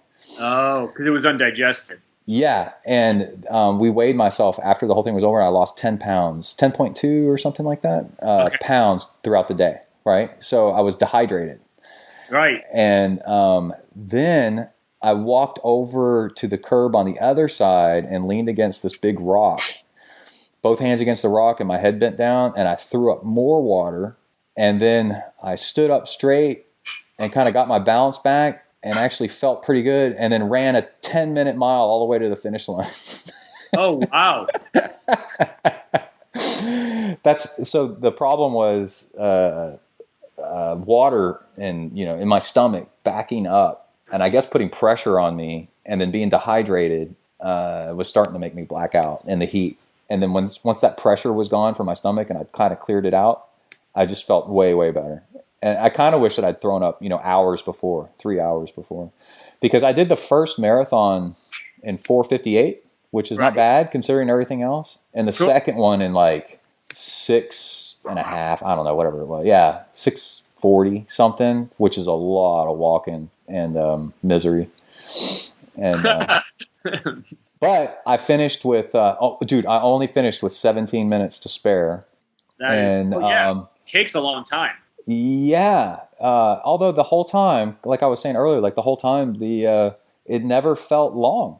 I was never bored. I just kind of, all the Zen, Buddhist, whatever, like paying attention to the moment and just being in the moment stuff really paid off. It made it like learning to be able to do that, made it just like happen, just be there while it was happening and just enjoy it, And it made it never... the only part that really sucked was the very end of that run, and I still managed to finish in time. So up until then, I was having a really great time. And the heat wasn't really under my control. That was something that was otherworldly, It was not normal. Yeah. So you tell me about the kind of a recap. I think the part, the science is fun, the sport is fun. Mm-hmm. What lessons did you take away having done something like this? One is train really hard and then go really easy on race day. Mm-hmm. And it's all about pacing and hydration and fueling and the weight trick, like weighing yourself to make sure you're not going in too lean or underhydrated, and do a lot of race simulation stuff. And so that way you kind of know what you're doing. And the other thing that was crazy was the runner's high never hit me until 2 days later. And just felt euphoric? Yeah, a total clinical freaking runner's high. The dopamine. It's not dopamine. What is it? It's. I think it is actually dopamine. Dopamine. Okay. So yeah, maybe serotonin. So I'm when I finished the thing here, I pretty much crashed and went to sleep. Right. And then I woke up the next day and I'm in my house and nothing's really changed. We got crap scattered all over the place, and I'm at the house by myself. Nothing's really changed. Right. And then. Day 2, Tuesday, I'm at work, and the whole morning at work, same thing, right? It's the people that I'm used to being around, and they're asking me all about it, and I'm telling them, it's freaking crazy and all this stuff. And then, but then at lunch, I went and ate at Freebirds, and then I walked over to kill some time on my lunch break over to Target, and I haven't been to Target in let's say 2 months or something like that. And I walk in the front door of Target, and it's like walking into like a time warp, or It's like it's so out of my normal environment that I think what happened was it made me reevaluate. Like anytime you walk through a doorway into a room full of different people, you kind of like ask yourself, who am I? Right. And so that you can deal with the new people that you're going to deal with. Who are these people? Well, who am I? And so I walked into Target and I go, what is this place? And then I thought, well, what am I? And then I thought, I've done an Ultraman. Holy crap. I'm walking around the men's department of in the shoe department of Target and the electronics department of Target having done an Ultraman, and whoa, weird, man. And then I got that, why that worked, I don't know, but it kicked off. Yeah. The serotonin hit, and I felt for about 2 hours or 3 hours, like my body was just made out, like I was floating on a cloud, and like I was on drugs, and that nothing mattered, and it all made sense, and where I was in the universe and everything was all wonderful. And I had nothing left to prove to anybody, and I'd found peace and calmness, and was totally like, body was just not even humming, but was just like numb, like just wow, nothing mattered because everything was cool. And but then I was able to, people would ask, I was back at work, right? People asking me questions like, what do we do with this 12 6-segment 13B formula report or something, and I'm like, man, it's all good, dude. Do you think having had that experience, that's kind of now like this little reservoir of inside of you that you can tap consciously if you need to get back there? Like you're stuck in bumper to bumper traffic, and you're late for something, and you're grouchy. Do you think you can just tap that experience, that moment, and be like, we're there, and say, wait a minute, and now that you have this perspective that's kind of life altering? I would love to. I've heard that you practice it with certain things, and then after a while, once you get good at it, you're able to apply it to everything, right? So somebody that's meditating could practice it while sitting still, but then eventually they learn to do it in a meeting, that they don't want to be at. Right. And you can just be in the moment and learn to make good out of the meeting. I was listening to an interview Joe Rogan was doing with this hunter guy, and I forgot the context of it exactly, but he was saying that he used to try to do this kind of hunting or something like that, and then he found that he liked this other way or something like that, and then when he found this other way, it made him find this like inner peace and calmness that he didn't have to prove anything to anybody anymore the other way. Right. And I was like, yeah, that's a lot what it's like. Like, so I don't know because what I was trying to figure out is the end point. The end point is what I figured out is inner peace and calmness, right? We all have like this agitation inside that drives us to do stuff, and being able to calm that water, as you know, right? So there's no ripples in the water, so you can see the reflection of the moon or whatever, right? That's actually the goal, is to have calm waters. So how do you get to that calm water is I think me doing and a simulated Ultraman, is found it for me. I don't know. What would you do to do that in traffic that you're stuck in? You'd have to come to terms with it. You can't change the traffic. No, but you can also just remember that experience, that feeling that you had in Target, and say, oh, that's inside you. And it kind of, once it's there, I feel like sometimes maybe it's always there. I've tried bringing it back up since then, and no, it's gone. Okay.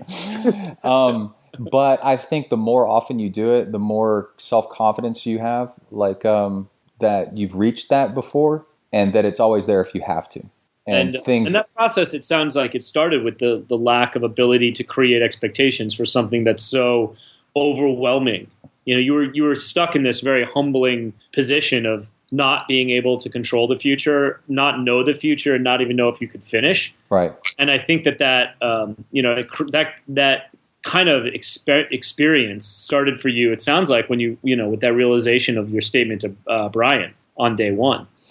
Yeah. Right in the middle of me saying that to him, I realized that wow, this is a mindset that I've trained myself to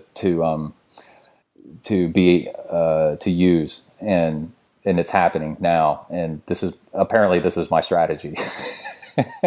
Because I tried preparing, as much as I could. I'm an Eagle Scout, right? So be prepared, And so it's like, I tried planning for almost every single contingency that you can come up with. And eventually with something this long, there's no more, you can't plan anymore. There's just stuff that's completely out of your control, Who knows what's going to happen on the bike? And you could have a frame crack. Well, then what? Yeah. Well, I have a spare bike. Well, what if that frame breaks? Well, then you're just screwed, Actually, isn't that what happened to Rich?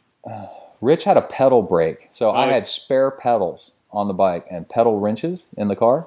Spare pedals in the car. And then I told Brian, this is the plan. If my bike breaks so much that I need a whole other bike, there's another bike in the garage. I had spare wheels in the car, all aired up and ready to go. Now, I don't know if you want to kind of put this together in a final missive, but there's some other thoughts you had that we talked about in terms of kind of like, things that were analogous to Yoda, for example. Yeah.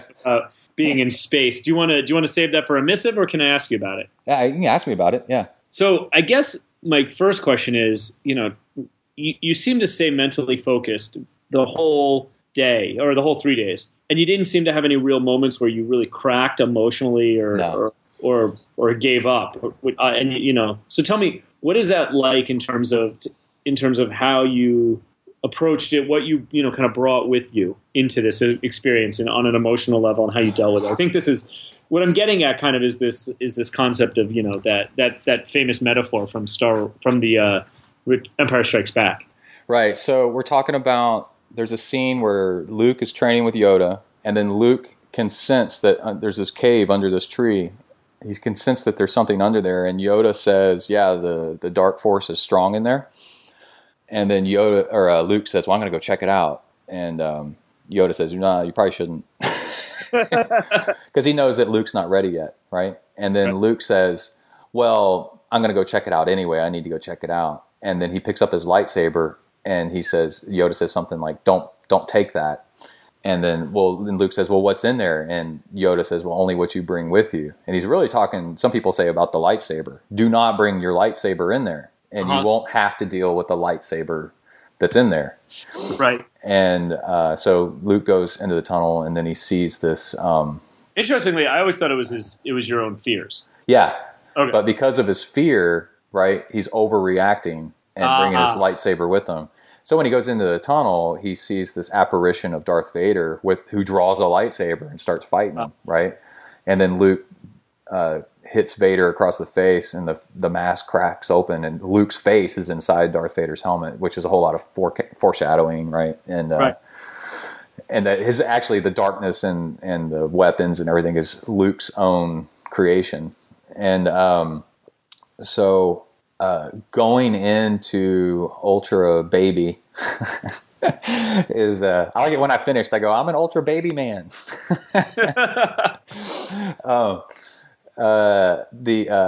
Going into UltraBaby with too many fears and too many weapons would be my own undoing, right?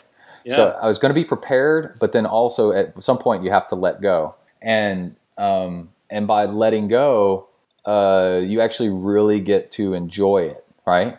If I had, there's no way to forecast everything that's going to happen. And if I have in my mind the way it's supposed to happen, well, when things don't happen, because there's no way things are going to happen exactly the way you think, well, then I'll be frustrated, right? Because it's not happening the way I wanted or the way I planned. So I'll be constantly contrasting. Well, I expected this, but I got that, right?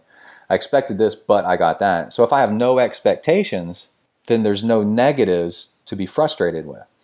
And there's no lightsabers in my tunnel. And another thing, I thought I've carried this with me my whole life. When I was a kid and I was learning to swim, if I couldn't touch bottom, I would go to the edge and hold on to the side, right, and cruise along the pool by holding on to the side, Okay. And I have an older brother who would just yell at me, "You idiot! Come on," which they're always helpful. And then at some point, and I don't remember when, but at some point you have to let go, but then when you let go, you have nothing to hold on to, but you're never going to be a swimmer unless you finally let go of the wall, And so sorry. Well, my experience was, I would probably say my very first ever Ironman was like this, right? Where at some point you got to quit planning and you got to just let go, and we're just going to go and see what happens. And for people that want to try it, it's the weirdest feeling. Your Ironman or half Ironman or 50-mile run or 100-mile run or Ultraman, whatever you want to do, that's bigger than you can comprehend because you've never done one. The coolest feeling is letting go, and then so let's say now you're in space, like I was saying earlier, or you're swimming. There's nothing to push against, right? And so you're in free fall, and there's nothing except for you. It's all you now to answer the questions and do what you're supposed to do. And it's a really bizarre feeling that I could see people getting addicted to, or maybe not addicted, but just enjoying that feeling. And so I guess my question is, and you kind of answered it. It took you to getting to, or maybe it was the stepping up because it happened first the first time you did Ironman, and then it happened again now that this is your first Ultraman attempt. But it took you to that point to realize that this is applicable, I think, to every endurance sport, whether you're doing a 5K, a 10K, an iron distance, an ultra distance, an UltraBaby, an Ultraman, crossing the moon. I mean, it doesn't seem like that process needs to necessarily only be for things that are incomprehensible. Yeah, I started noticing it when I was doing the longer bike rides, and each one was a little bit longer than the one before. And then I started enjoying. I quit worrying. I realized I'd have a better time if I'd quit worrying at what it was going to be like if I went a half hour longer, an hour longer. And I said, I'll just bring my fuel and my water, and I'll just see what happens. And I quit judging ahead of time and trying to be over prepared. And I think that's what kicked me off into this. Was like, wow, it ended up being okay, and I learned something. And then so you go into the void without too many expectations, and then when you come back, you kind of like try to figure out what happened, right? And then go, okay, so it was probably because I needed more water, and I was underweight, or too much caffeine, or not enough caffeine, or not enough fuel, or maybe this fuel's not good for me, and then try it again, right? And then go, cool, now go a little bit farther. And I think the long bike rides actually were the starting point for that. And next question is, do you think that gluten-free wedding cupcakes played a major role with candy corn on top, a major role in your fueling? Yeah, I actually enjoyed some candy corn going into the training, or at different stages of my training. And for those people who don't know, I'm referring to my own wedding that Brett was at. Yeah, and candy corn is fantastic. Afterward, at like late, right before the thing ended, somebody picked all the candy corn off. Oh. And ate it. It was pretty hysterical. And ate it. And ate it. I saw the perpetrator. Kai, we were staying in a hotel for people that don't know that is or is not haunted, but is purported to be majorly haunted. One of Massachusetts' most haunted places. Salem, Massachusetts, for those of you squaring. Yeah, right in the heart of Salem, right? Yeah, we're talking like witches. We're right on the green where witches were hung and smashed and tortured. Yeah.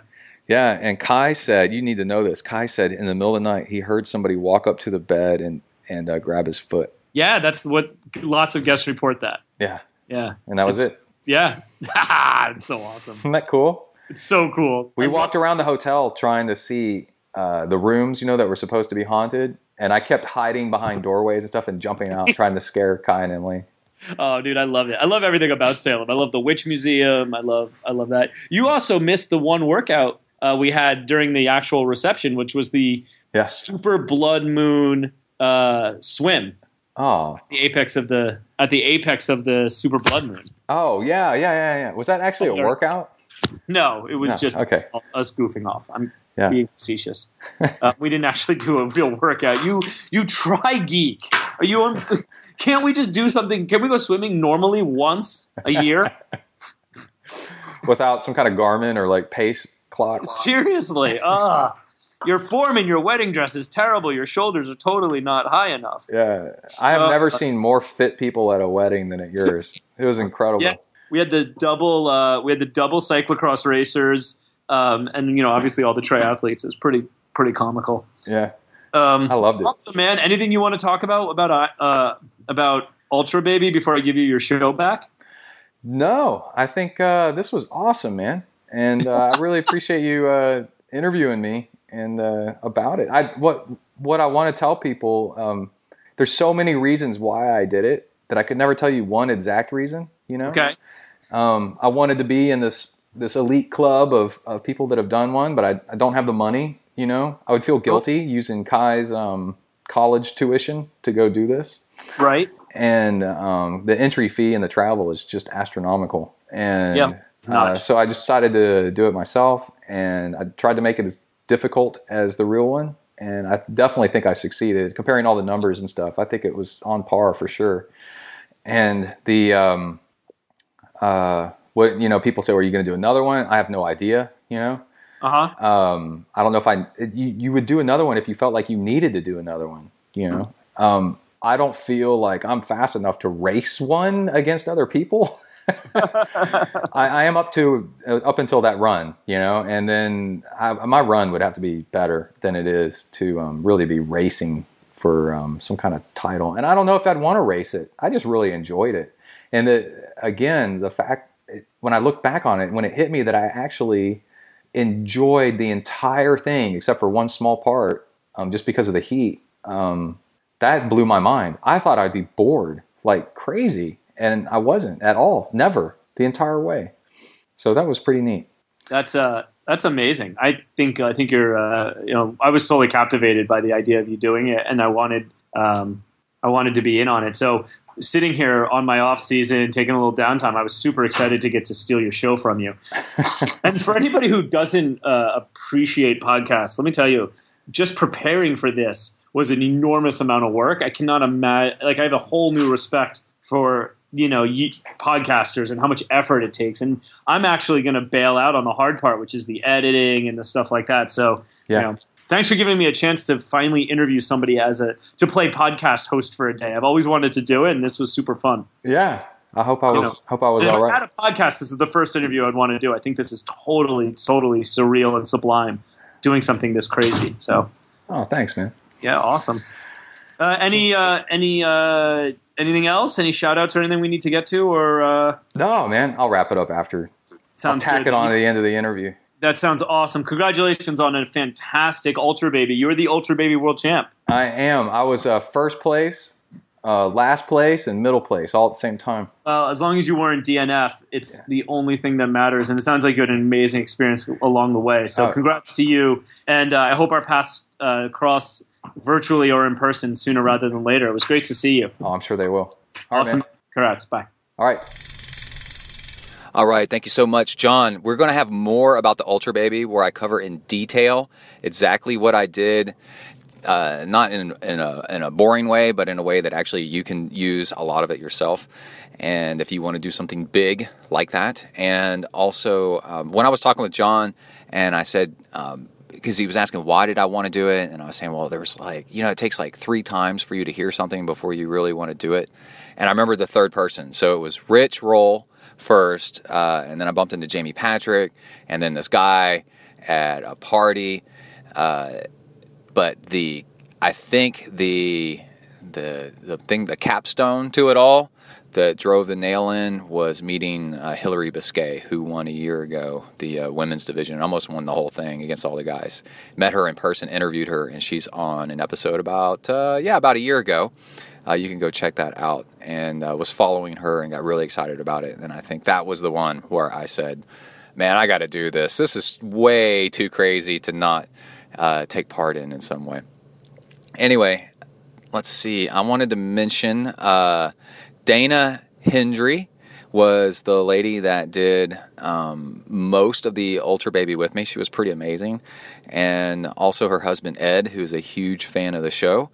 Brian Brode, who was my support crew, my number one guy the entire time, who is amazing. And also, I owe him a lot. I think without him, I don't know if I would have been able to do it. He and Emily were so critical to this. Shannon did a bunch of it. She's Kai's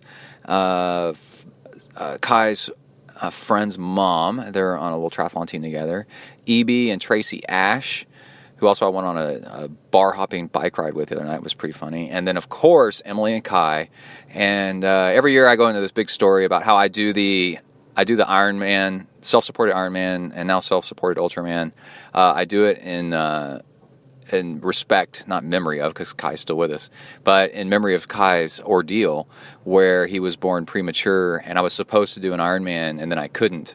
So I just felt so frustrated after a few weeks and went and did one on my own to show that if somebody would let me do something while Kai's in the hospital, because all they do is just let you wash your hands and then go look at the baby in the incubator. And everybody's working so hard around me, Emily, the nurses, and they're like, you just don't lose your job so you can keep paying for insurance. That's what you need to do. And I got so frustrated with, I wanted to show how much I would try if somebody would give me something to do. So I went out and did a self-supported Ironman all by myself, and I live blogged it on Blogspot with a Sidekick phone as I was doing it. And after year 1, then year 2, and then year 3, it got to be a fun idea, and then more and more people started doing it, and it's just a thing. And that's all I got to do. That's all the only way I can explain it. It's amazing, and the amount of people we've inspired and the amount of money we've raised for March of Dimes, which helps little kids that are born preemie and children's hospitals as well. It's just amazing, and it's super cool. And that reminds me, Brandon, one of the guys that ran with me, he donated to March of Dimes, and we matched it and put some money in there too. That was really cool.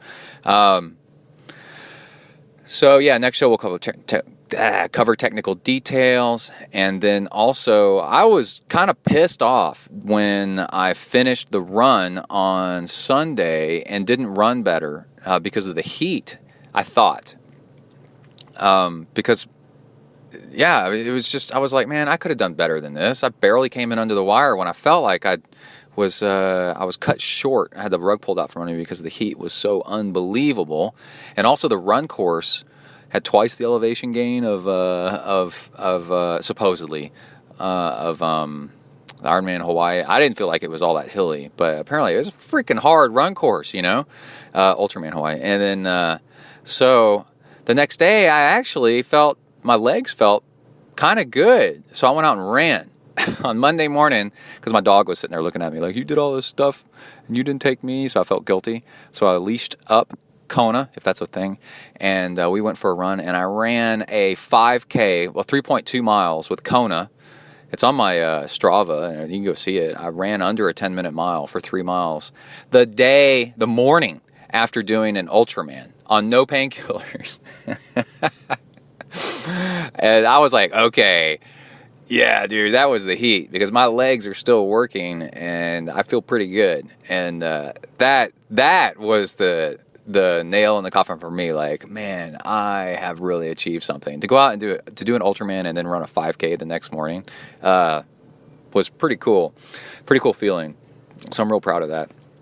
And I think that's it. So those are the fine points. We'll get into more of that kind of stuff next episode. And also, we may have Jesse Stensland on pretty soon here. Let's see. We have donations. JD said, hey, man, thanks for the quick turnaround. I blew through that last order. Oh, we're talking about Hornet Juice. I'll mention Hornet Juice at the end. Last order, and the way it works, I think I'm going to need a 12-step program to get off of it. I guess I should start listening when you say something, quote unquote, really works. Yes, I am a Boy Scout. I'm an Eagle Scout, and I don't lie, or I try not to lie on purpose. And if I have a lot of morals beaten into me, and so I try not to to make stuff up. If I say something really works, that's because I've tried it and it really works. Anyway, he says, thanks for the years of motivation, tips, and company through the long workouts. You really have made a difference in a lot of people's lives. Hey, that's really nice. One thing, eating, drinking, burping, anything you feel like doing, just do it, man. He's talking about recording on the podcast. It's a podcast for triathletes, and every second of the day counts. As far as I'm concerned, it makes it like we are there hanging with you. Okay, that's it. Bang. Exclamation point. He wrote it. Yeah, sometimes I get criticism for drinking and burping on the... not really burping, just drinking and eating on the podcast. Hold on. And I'm like, well, it's pretty authentic because I'm trying to record a podcast while training for Ironmans, so I don't have time to like get in the studio and record perfectly, and edit all this stuff out. No, we're doing real life triathlon training mixed in with working a full-time job and being a parent. So you're going to get me drinking like this. And that wasn't staged. I just happened to have a drink next to me. Okay, Joseph Rogalski sent in a donation. MWeb sent in a donation.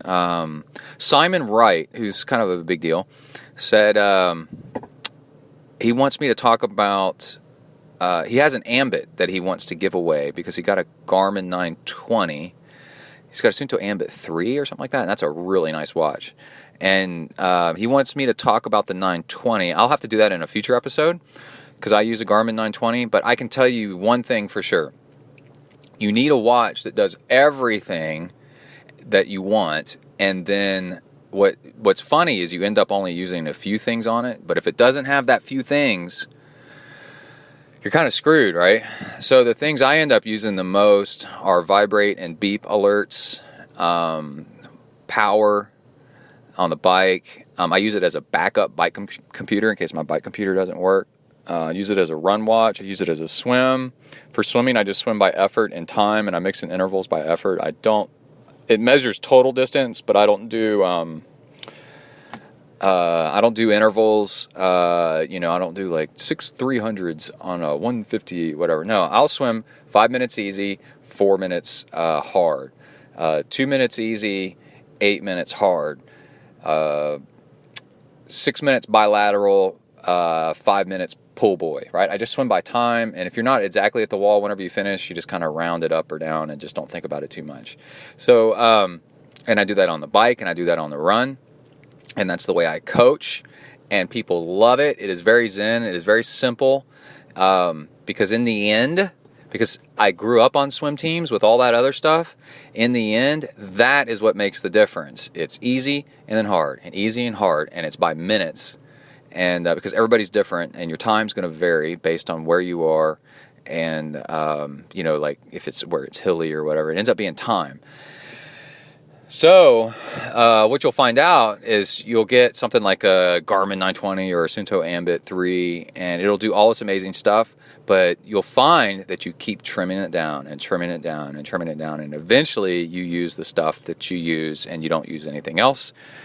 And then you're like, why do I have $400 of stuff that I don't need? It's like, well, that's so that you can get the whole package so that you can pick the little things that you do need. And there was something else about it I'll remember in a second. Anyway, Ken Soderquist sent in a donation, and thanks a lot, man. Daniel Stark and Mark Mills, and he has an email. He just ordered his third order of Hornet Juice, just like you said, where people order like 1 or 2, and then they order 30, because they're like, they test it, and then they go, holy crap, this really works. I used it during a 31-mile training run. You're nuts. This last weekend, and it was awesome, period, exclamation point. I had a 50K PR on a training run from using Hornet Juice. So y'all hang tight. We'll get to how to get Hornet Juice in a minute. I have a 50-mile race next month. I ran the same race last year and pre-mixed Hornet Juice in the bottles in my drop bags, which worked fine. This year I'm thinking about putting in my 20-ounce bottle diluted and drinking it as I run. Have you had experience with taking it in slowly? Yes, I have. Still 1 packet per 90 minutes as I recommend versus drinking it all at once every 90 minutes.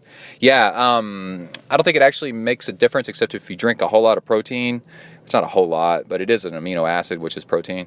At once, of course, that's going to be a little bit harder on your stomach. So you ought to spread it out. And I like to, anything that I can break into pieces, I like to break it into pieces because I've learned some pretty hard lessons by having stuff mixed in with my water. And then you can't drink your water without drinking that stuff, and you're sick to your stomach because you've already drank too much stuff. And so now you just want water, and now you can't because all you've got is fuel or protein powder or whatever mixed in. So I like keeping things separate until I need them. And yeah, so as much as you can, keep things separate until you need them. One exception would be, apparently water will stick with you a whole lot better if you have a little bit of something mixed in with it, like a little bit of carbs and salt mixed in with it. Okay, so then a donation by... Oh, I remembered the thing about the Garmin now. As I train, I have autopause turned on for pretty much everything. And then as I get closer to a race, it's race week, I turn all the autopause stuff off. Because in a race, if you stop at an aid station to stretch out a leg or something like that, it'll stop the time if you have autopause turned on. So turn that all back off, and then you'll get straight time. And I got to remember, next episode, I'm going to talk about how I didn't get any cramps at all during the UltraBaby, and how I pulled that miracle off. That wizardry. It worked. I had a plan, and it worked. Okay, a method. Richard Trago, I'm trying to pronounce that correctly. Dwayne Morin sent in a donation, and Richard. Houston Marsh, Tyler Moyer, Peter Salzin. These are all, longtime donors. Thank you all so much. James Godek, Spiros Fetsis. Go visit him in the Chicago area in Libertyville if you're up there at his shop. Jill sent in... Oh, this is Jill from Israel.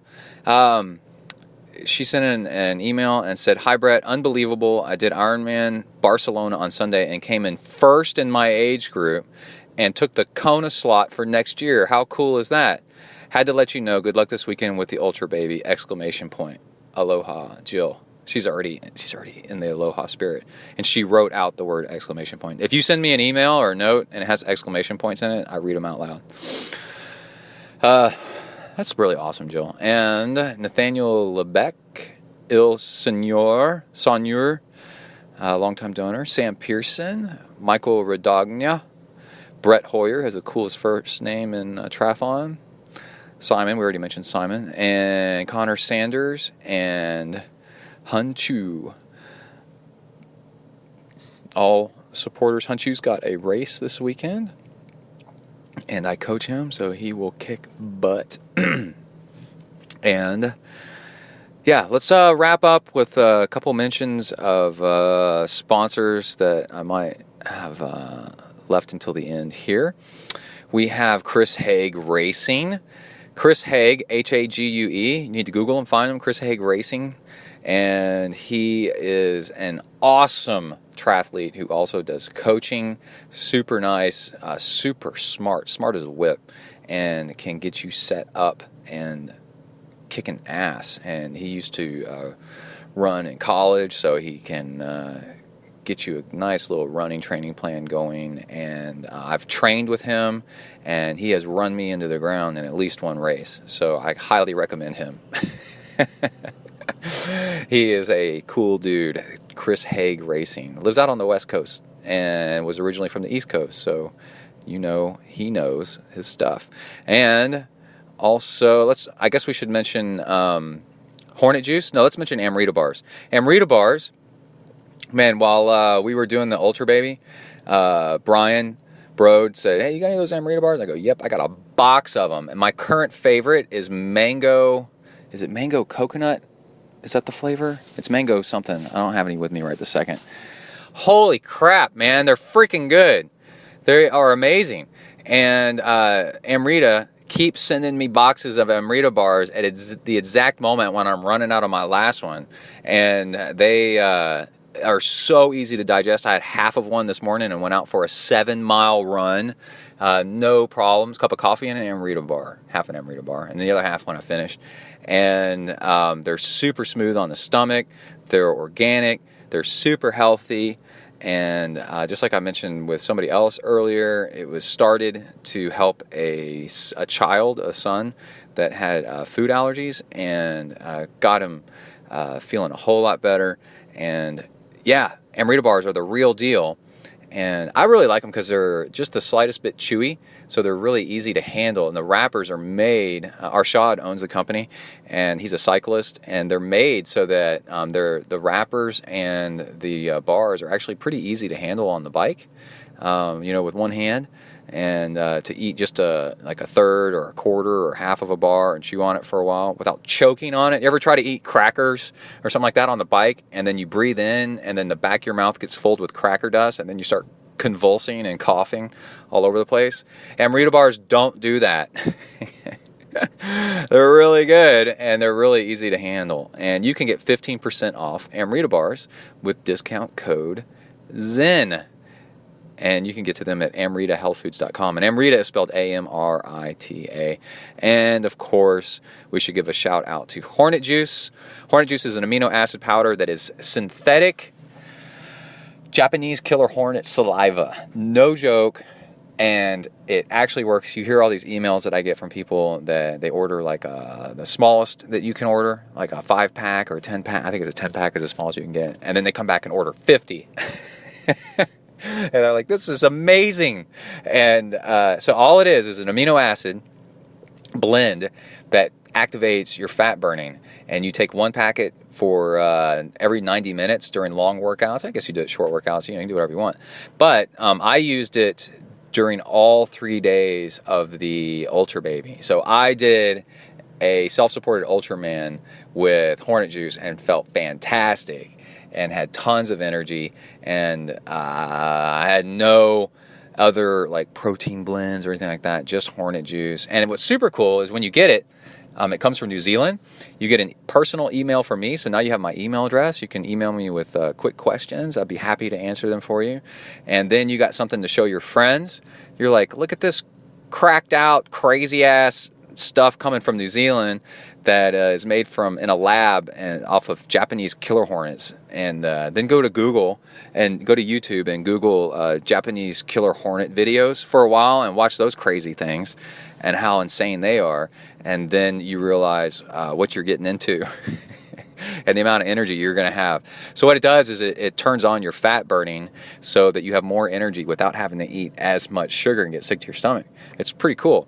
And I've been using it for years and years and years and years. And so have so many other people. It's really good stuff. And if you get Hornet Juice, then you're helping yourself, and you're also getting something to show off to your friends. And then also you are helping support ZenTri, because a little bit of what goes towards Hornet Juice, they send back to me, which is super cool. All right, that's it for this episode. I hope I haven't forgotten anything. If I have, I'll mention it next show. And also, we'll cover part 2 of the UltraBaby. We have race audio that Brian recorded as I'm going through it, like between loops on the bike and like after the swim and all this other stuff. And a whole bunch of tips and tricks of how I trained specifically to survive this thing well. And and it's stuff, I'll read it off in a way that you can use it for whatever you're doing, and you can pocket it and put it in the back of your mind, and maybe it'll inspire you or solve some of the problems that are bugging you about doing something crazy, fun, and long. All right. Thank you so much, everybody. Love y'all for tuning in. It was really an amazing experience, and we got more coming up.